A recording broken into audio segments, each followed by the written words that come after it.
시청자 여러분 안녕하십니까? 남북의 창 시작하겠습니다. 김정은 북한 국무위원장이 최고인민회의 시정연설에서 10월 초부터 남북통신연락선을 복원하겠다고 밝혔습니다. 김정은 위원장은 미국을 향해서는 대북 적대시 정책이 달라진 게 없다며 불만을 쏟아냈습니다. 북한은 최근 무력 시위와 남북 정상회담 언급 등의 대남 유화 메시지를 번갈아 내놓으면서 강원 양면 전략을 구사하는 모습인데요. 북한의 속내는 뭔지 이슈엔 한반도에서 집중 분석해 보겠습니다. 검은색 줄무늬 양복 차림의 김정은 위원장이 평양 만수대 의사당에 들어섭니다. 지난달 열병식 때보다 다소 얼굴이 부은 모습으로 등장한 김정은 위원장. 하지만 올해 초까지만 해도 얼굴에 꽉 끼었던 안경테는 여전히 눈에 띄게 헐거워졌고 이마엔 짙은 주름이 도드라져 보입니다. 김 위원장은 최고인민회의 시정연설에서 경색된 남북관계를 하루빨리 회복하기 위해 10월 초부터 남북통신연락선을 복원하겠다고 밝혔습니다. 문재인 대통령이 제안한 종전선언에 대해서도 언급했습니다. 종전을 선언하기에 앞서 서로에 대한 존중이 보장되고 적대시 관점과 정책들부터 먼저 처리되어야 한다는 것이 김 위원장은 남북관계 회복은 남측의 태도에 달려있다며 남한은 북한의 도발을 억제해야 한다는 피해의식에서 벗어나야 한다고 주장했습니다. 미국에 대해선 불만을 쏟아냈습니다. 미국이 외교적 관여와 전제 조건 없는 대화를 주장하고 있지만 역대 미 행정부들이 추구해온 적대시 정책의 연장에 불과하다고 하셨습니다. 미국 새 행정부가 들어선 지난 8개월간 미국의 대북 적대시 정책은 조금도 달라진 것이 없다면서 오히려 그 수법이 더욱 교활해지고 있다고 평가했습니다. 김 위원장은 또 방위력 강화는 최우선 권리라고 밝혀 무기 개발을 계속해 나갈 뜻을 내비쳤습니다. 북한은 남북 관계와 상관없이 본인들의 무기 개발 계획이 있다고 봐요. 김여정 부부장도 그렇게 분명히 얘기를 했지만 무기 개발 5개년 계획에 의해서 이게 이루어지고 있다 얘기를 했고요. 통일부는 김정은 위원장의 시정연설 내용에 대해 신중하게 대응하겠다며 통신선이 복원되면 비대면 영상회의 시스템 구축 문제부터 북측과 협의하겠다고 밝혔습니다. 김정은 위원장의 공개 입장 표명이라는 점에서 남북 통신 연락선의 복원과 안정적인 운영이 기대됩니다. 이번 최고인민회의에선 북한 국무위원들도 대거 교체됐습니다. 특히 김여정 노동당 부부장과 김 위원장의 최측근으로 꼽히는 조용원 당 조직비서가 국무위원의 이름을 올리면서 권력의 핵심임을 입증했습니다. 김덕훈 내각총리는 국무위원회 부위원장으로 승진하고 북한 군부서열 1위 박정천도 국무위원회에 진입했습니다. 2021년 10월 김정은 시대 내각의 구도는 정점에 김정일 위원장이 있고 좌측에 김여정, 우측에 조용원이 있으면서 그 바로 밑에 바로 박정천 군부가 뒷받치고 있고 이 앞에 그림자를 수행하는 역할을 하고 있는 것은 김덕훈 부위원장이라고 볼 수 있겠습니다. 북한의 대미 정책을 주도했던 최선희 외무성 제1부상이 국무위원회에서 물러나고 대중외교를 총괄하는 김성남 당 국제부장이 새로 진입한 것도 눈길을 끕니다. 미중 대립 구도 속에서 중국과의 밀착을 더욱 강화하려는 포석으로 보입니다. 남북관계 개선을 추진하던 정부 입장에선 김정은 위원장의 시정연설이 마냥 반가울 수만은 없습니다. 최근 북한이 신형 극초음속 미사일 시험 발사에 성공했다고 주장했기 때문인데요. 북한은 남북통신연락선 복원 의사를 밝힌 지 하루 만에 새로 개발한 반항공 미사일도 발사했습니다. 육중한 발사체 아래로 시뻘건 화염이 뿜어져 나옵니다. 탄두부엔 작은 날개가 달려 있습니다. 겉모습만 놓고 보면 중국이 실전 배치한 극초음속 활공체 둥펑 17과 유사합니다. 북한은 지난달 28일 발사한 미사일이 음속의 5배 속도로 날아가는 극초음속 미사일 화성 8형이라고 밝혔습니다. 극초음속 활공 비행 전투부의 유도 기동성과 활공 비행 특성을 비롯한 기술적 지표들을 확정했습니다. 보통 극초음속 미사일은 대기권 하강 단계에서 궤도를 바꿔가며 비행하는 만큼 사실상 요격이 어렵습니다. 북한은 액체 연료를 밀봉해 보관하는 앰플화에도 성공했다고 주장했습니다. 실제 북한은 미사일 발사 영상 없이 사진 한 장만 공개했고 비행 거리 등 구체적인 정보는 밝히지 않았습니다. 우리 군 당국도 북한의 극초음속 미사일 개발은 초기 단계이며 한미 연합 자산으로 탐지와 요격이 가능하다고 밝혔습니다. 그 극초음속 활강체라고 하는 것은 지금 현재 미국하고 중국, 러시아 정도만 그 기술을 가지고 있는 것으로 알려져 있고요. 그 기존에 없던 완전 신무기를 만들어서 남한이나 미국에게 이제 어떤 무력 시위를 하는 그런 성격이 있다고 봐야 되겠습니다. 청와대는 유감을 표명하면서도 북한의 미사일 발사를 도발로 규정하지 않았습니다. 국방부도 이번 북한 미사일이 유엔 안보리 결의 위반인지에 대해 입장을 밝히지 않았습니다. 반면 미국은 대화에 열려 있다는 입장을 재확인하면서도 북한의 미사일이 유엔 안보리 결의 위반이라는 점을 분명히 했습니다. To reach this objective, are in violation of multiple UN Security Council resolutions and pose a threat to the DPRK's neighbors and the international community.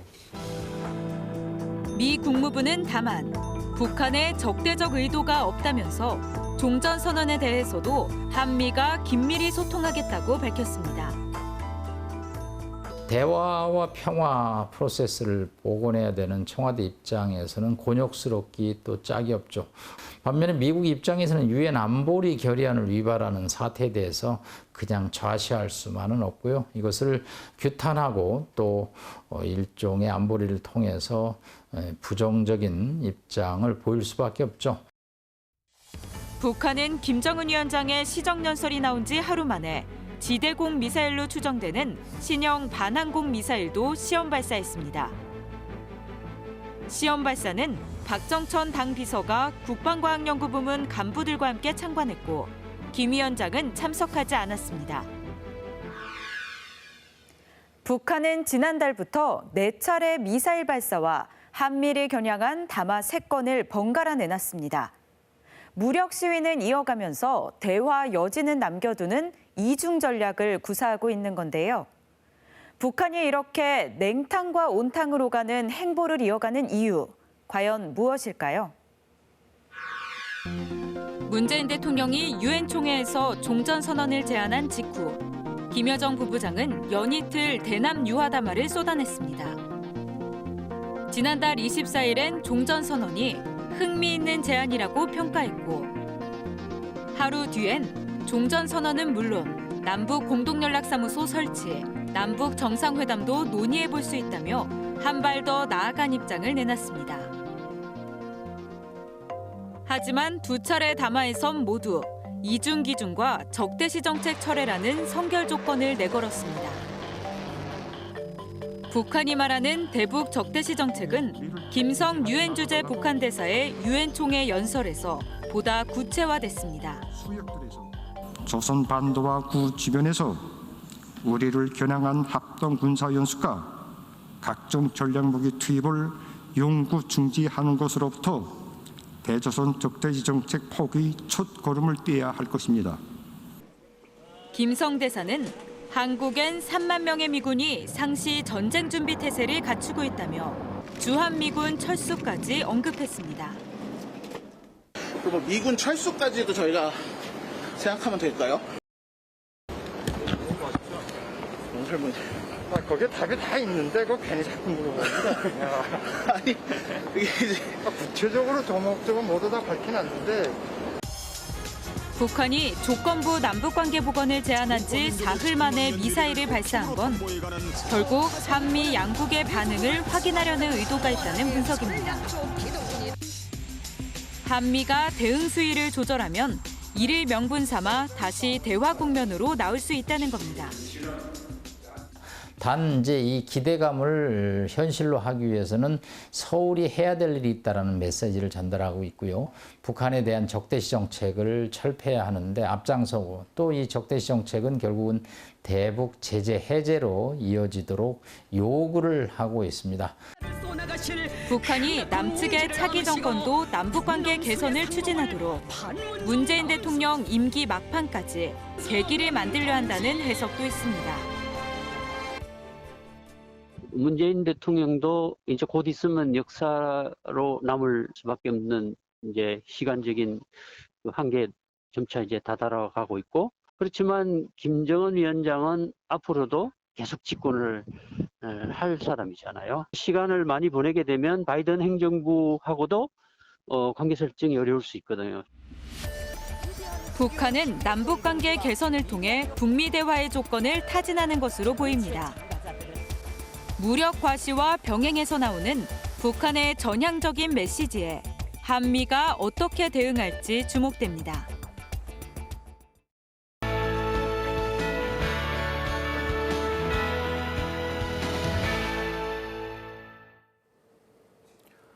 우리나라에선 다양한 육아 예능 TV 프로그램들이 인기를 끌고 있는데요. 북한의 부모들도 육아에 관심이 많은가 봅니다. 최근 조선중앙TV가 좋은 부모가 되는 방법 몇 가지를 소개했는데요.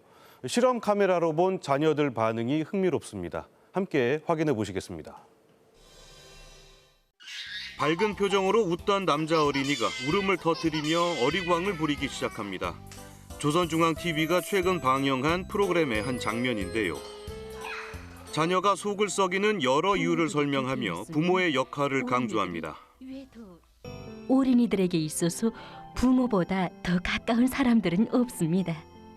그래서 부모가 곁에 있으면 안정감을 느끼면서 제 마음대로 행동하려고 합니다.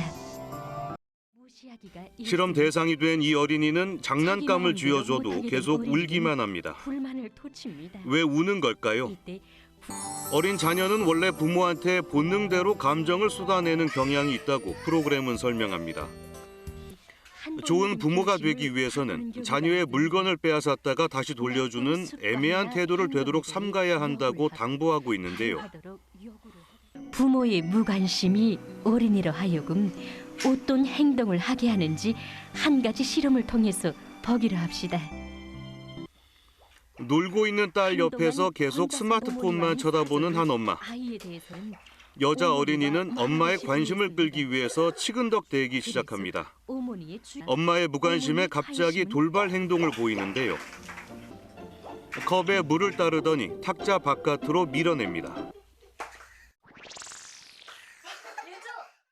부모의 이러한 무관심이 어린이가 못된 장난을 하도록 추동할 수 있습니다. 북한에서 어린이 잘 키우기는 김정은 위원장이 중요하게 내세우는 당 정책 중 하나인데요. 우리의 육아 예능과 비슷한 이 프로그램은 감독이나 보모로서의 역할이 아니라 자녀의 본보기가 돼야 가장 좋은 부모라고 강조했습니다. 승마와 골프는 많이 대중화되긴 했지만 아직 우리나라에서도 상류층 스포츠란 인식이 있는데요. 최근 북한이 이 스포츠들을 적극 선전하고 나서 눈길을 끌고 있습니다. 특히 북한 매체 영상을 보면 일반 주민들도 승마와 골프를 여유롭게 즐기는 모습이었는데요. 경제난이 심각한 북한에서 이게 과연 가능한 걸까요? 함께 확인해 보시겠습니다. 경주마들이 힘껏 내달리는 이곳은 평양 외곽의 미림 승마 구락부입니다. 선수급 승마 애호가도 있지만 화면상으론 말타기를 처음 배우는 초보자들이 제법 많아 보입니다. 번듯한 시설을 갖춘 실내 승마장에서도 승마 교육이 한창입니다. 우리는 인민들이 편의를 최우선 절대시하고 또 인민들에게 풍부한 승마 지식을 보급하기 위해서 저희 사업을 잡아들고 있습니다. 원래 기마부대 훈련장이었던 이 승마장은 2013년 김정은 위원장 지시로 민간인과 외국인 관광객에게 개방됐습니다. 코로나19 발생 전까지만 해도 북한의 주요 외화벌이 창구였습니다. 승마 운동을 해보니까 내가 원래 허리가 아프던데 허리 운동과 육체 운동에 매우 좋습니다. 북한 관련 유튜브 채널엔 평양 골프장 영상이 새로 올라왔습니다. 1987년 처음 문을 연 이 골프장은 세 단장을 마치고 지난해 재개장했는데요. 리포터로 등장한 남성이 강습을 받기 위해 골프장을 찾았습니다. 연습장에서는 해봤는데 경기장에는 처음입니다. 여성 골퍼에게 꼼꼼하게 지도를 받으며 기본기를 익히는 이 남성. 자신 있게 골프채를 휘둘러 보지만 쉽지 않아 보이는데요. 이 영상은 북한 주민들도 여유 있게 골프를 즐긴다고 선전합니다. 我打高尔夫球时，看见不少像我这样普普通通的人们在这里愉快地打高尔夫球。 하지만 경제난이 심각한 북한에서 승마나 골프는 최상류층이 아니면 접하기 쉽지 않다는 게 탈북민들의 전언입니다. 북한 매체가 승마와 골프를 선전하고 나선 건 코로나19 비상 상황이 완화된 이후 외국인 관광객을 유치하려는 의도가 담긴 것으로 해석됩니다. 지금까지 요즘 북한은이었습니다.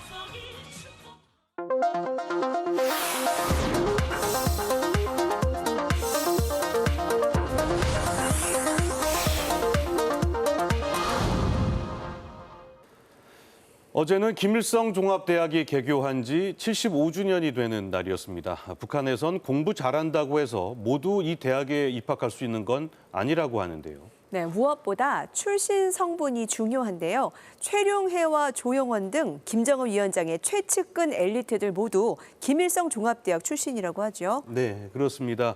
그런데 이 대학의 외국인 유학생들은 북한 학생들과 격리된 채 심지어 감시까지 받았다고 하는데요. 세계 인류대학을 꿈꾼다는 김일성 종합대학의 현실을 클로즈업 북한에서 들여다보겠습니다.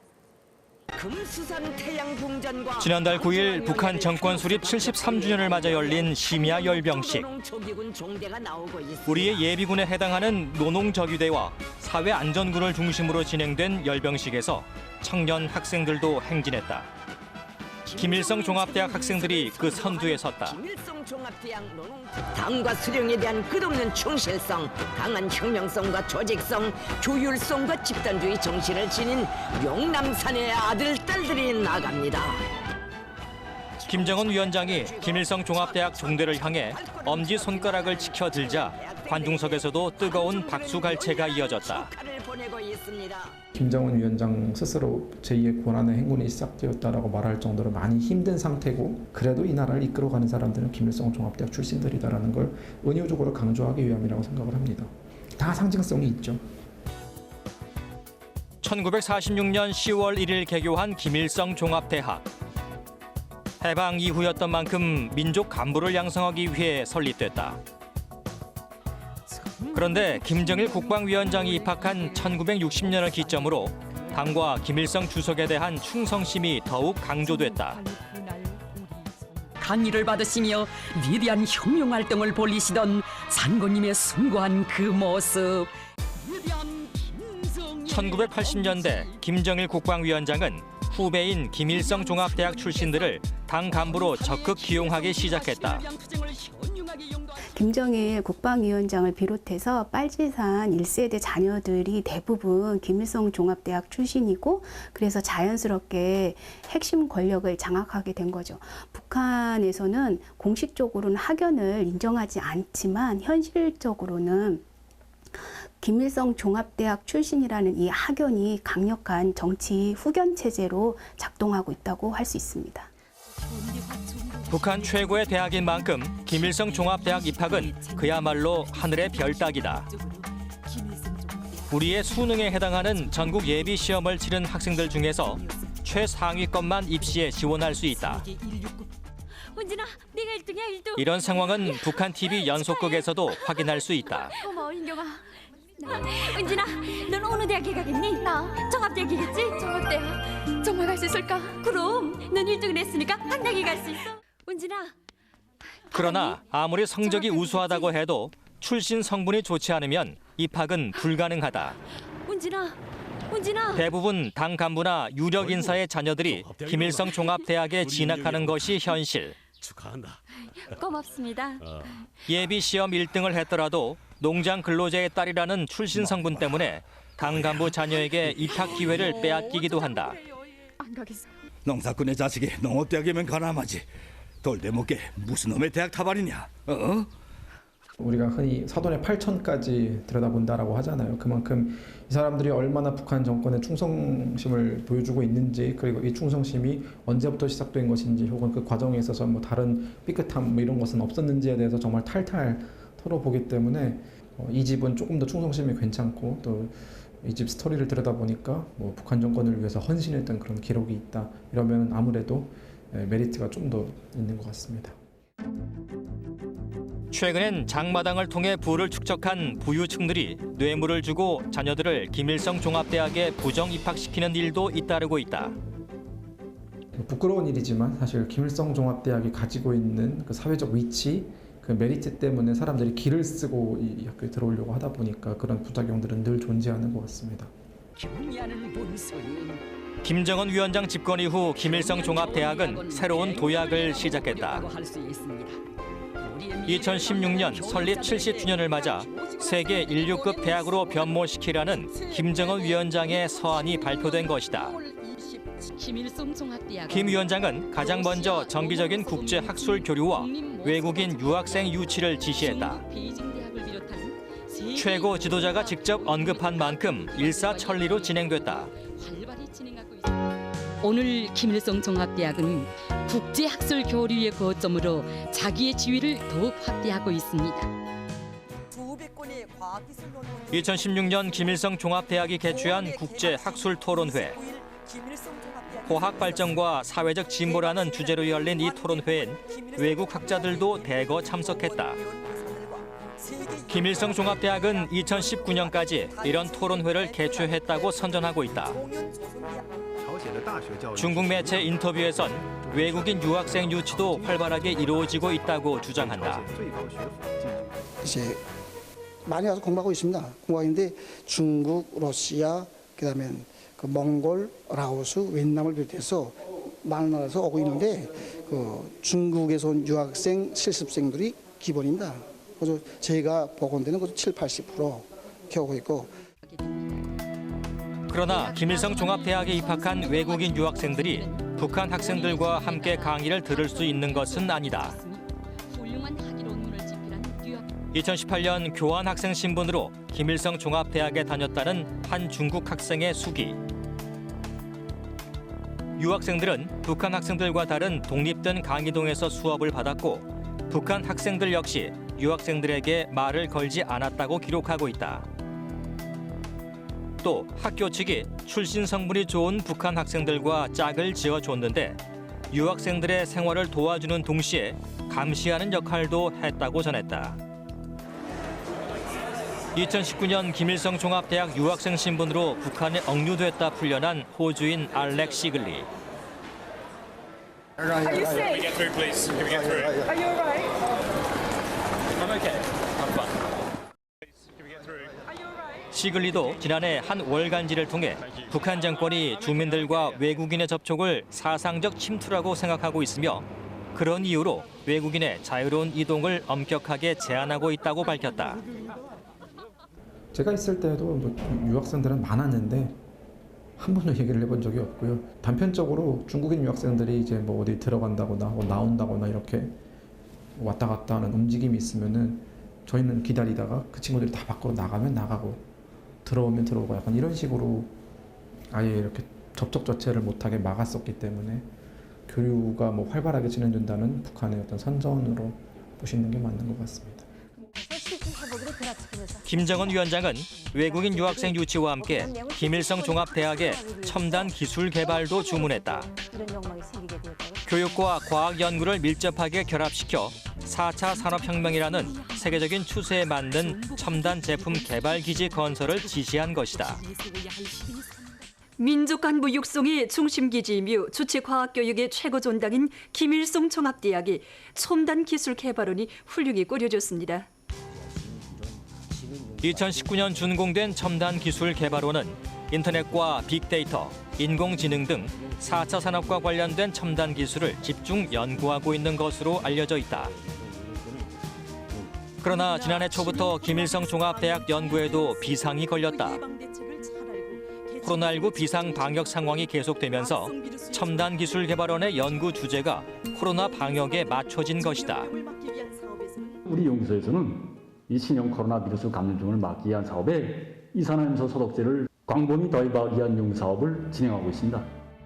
첨단 제품 개발을 하기 위한 장기 플래닝을 갖고 출발을 했는데 2020년에 코로나 위기가 발생을 하면서 그러한 그 플래닝이 전부 다 이제 어그러지면서 지금은 방역과 관련된 제품들을 만드는 쪽으로 그 연구 역량이 이렇게 옮겨졌다는 얘기를 들었거든요. 그래서 좀 궤도 수정이 좀 이루어진 것 같습니다. 코로나19로 인한 국경 봉쇄가 길어지면서 국제 학술 교류도 중단된 상태다. 게다가 유엔 안전보장이사회 대북제재위원회 보고에 따르면 김일성 종합대학이 협력 관계라고 공지한 해외 대학들 중 다수가 이를 부인했다. 북한 김정은 위원장이 디지털 경제로 전환하겠다고 하면서도 가장 기본적 인터넷과 같은 정보 접근도 차단하고 있거든요. 그래서 이렇게 정보 개방을 하지 않고서는 지금 21세기 4차 산업으로는 그 전환한다는 게 사실 그 정치적 구호로만 그칠 수밖에 없거든요. 해방 이후 북한 엘리트 배출의 요람이었던 김일성 종합대학. 지금처럼 북한 당국의 개방 의지가 부족한 상황에선 세계 인류 대학이라는 목표에 다가가기는 쉽지 않아 보인다.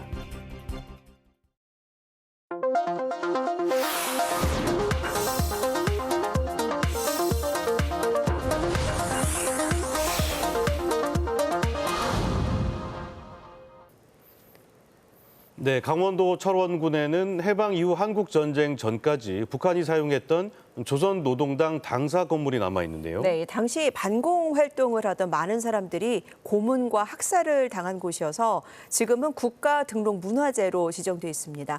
최은 리포터, 이곳에서 좀 특별한 공연이 열렸다고요? 네, 그렇습니다. 올해로 7회째를 맞이한 통일로 가요제에 직접 다녀왔습니다. 네, 이 가요제 이번에는 그 기성 가수들도 참여를 했다고요? 네, 그렇습니다. 립스틱 짙게 바르고의 가수 임주리 씨와 락밴드 레이지 본 등이 참여를 했는데요. 락, 발라드, 트로트 등 다양한 장르의 음악이 관객들의 눈과 귀를 즐겁게 했습니다. 분단의 상징인 철원 노동당사에서 울려 퍼진 평화의 멜로디, 지금 함께 만나보시죠. 1945년 광복 이후 우여곡절을 겪은 강원도 철원군. 한국전쟁 전까지는 북한 땅이었습니다. 지금도 북한이 사용했던 조선노동당 당사 건물이 남아있는데요. 곳곳에 전쟁의 상흔이 아직도 그대로입니다. 무거운 적막감이 흐르던 이곳에 다양한 악기 소리가 채워지고 있는데요.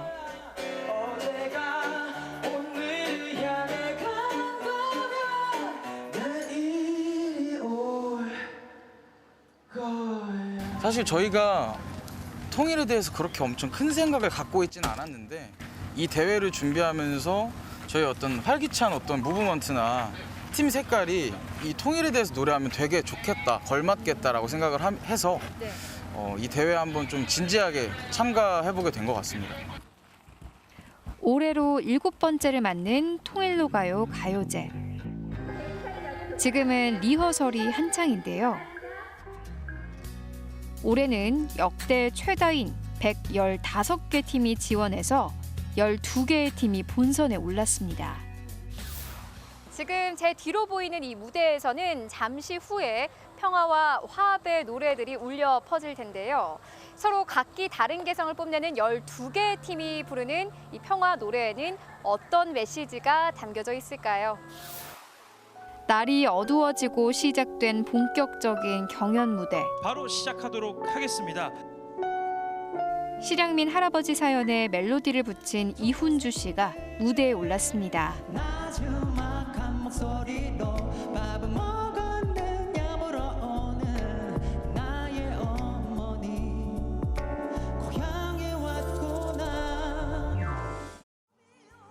립스틱 짙게 바르고를 부른 가수 임주리 씨도 도전장을 내밀었습니다.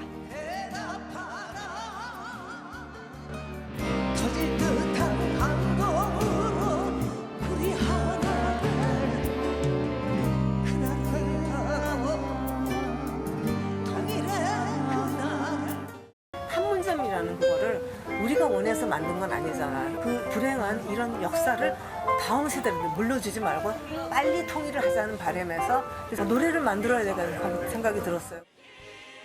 비 오는 가을밤 시간이 흐를수록 분위기는 달아오르고 무대 뒤 긴장감은 더해지는데요. 월드컵 응원가 고 웨스트를 부른 레이지본이 다음 무대를 기다리고 있습니다.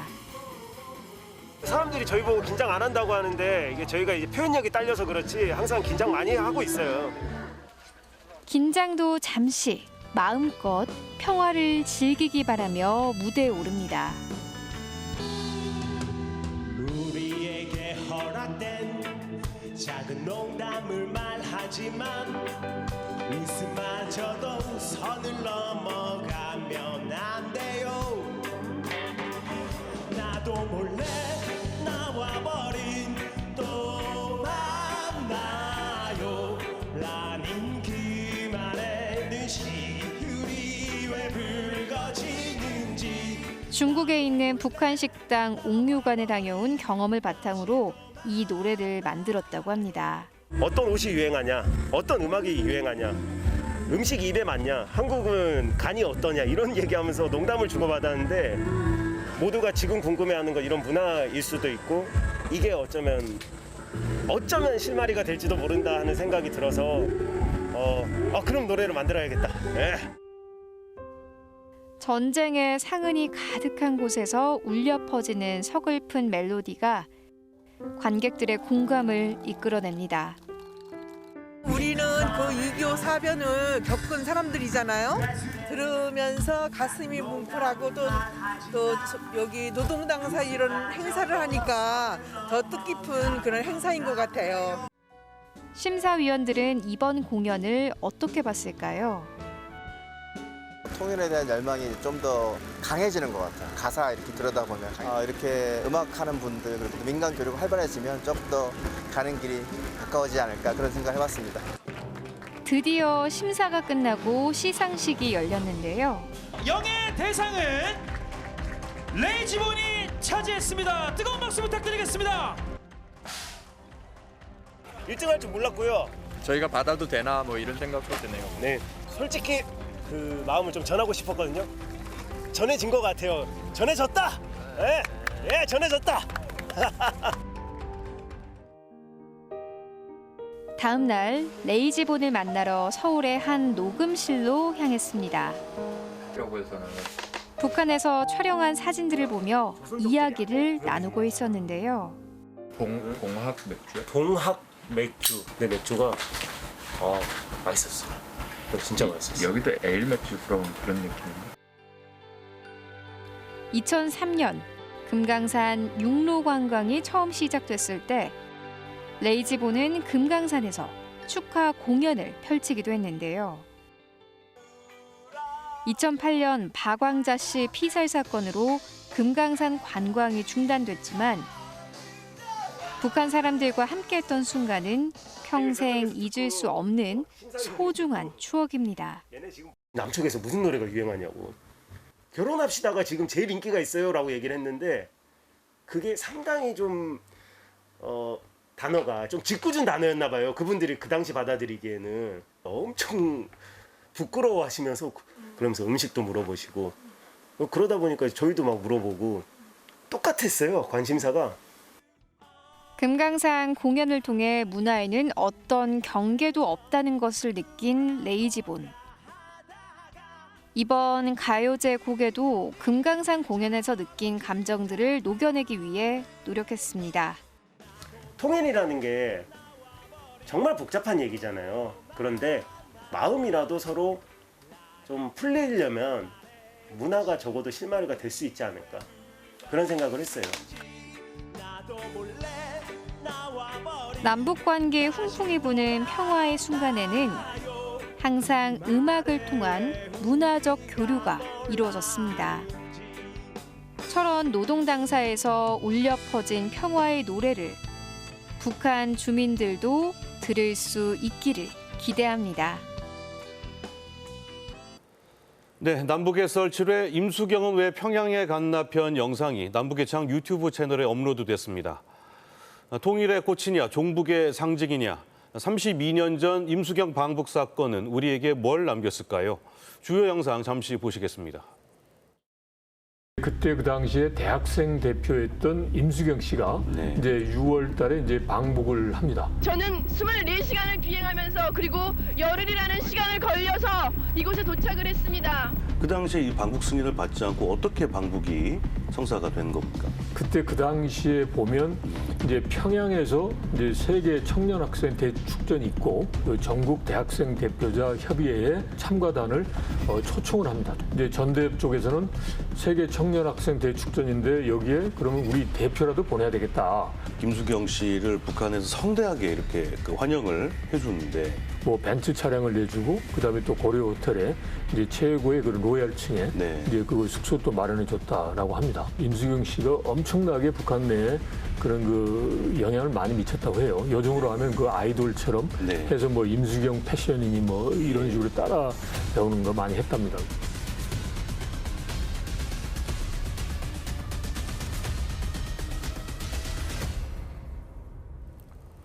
저희가 준비한 소식은 여기까지입니다. 평안북도 창성군에선 산열매가 풍년이라고 하는데요. 마지막 영상으로 준비했습니다. 함께해 주신 여러분 고맙습니다.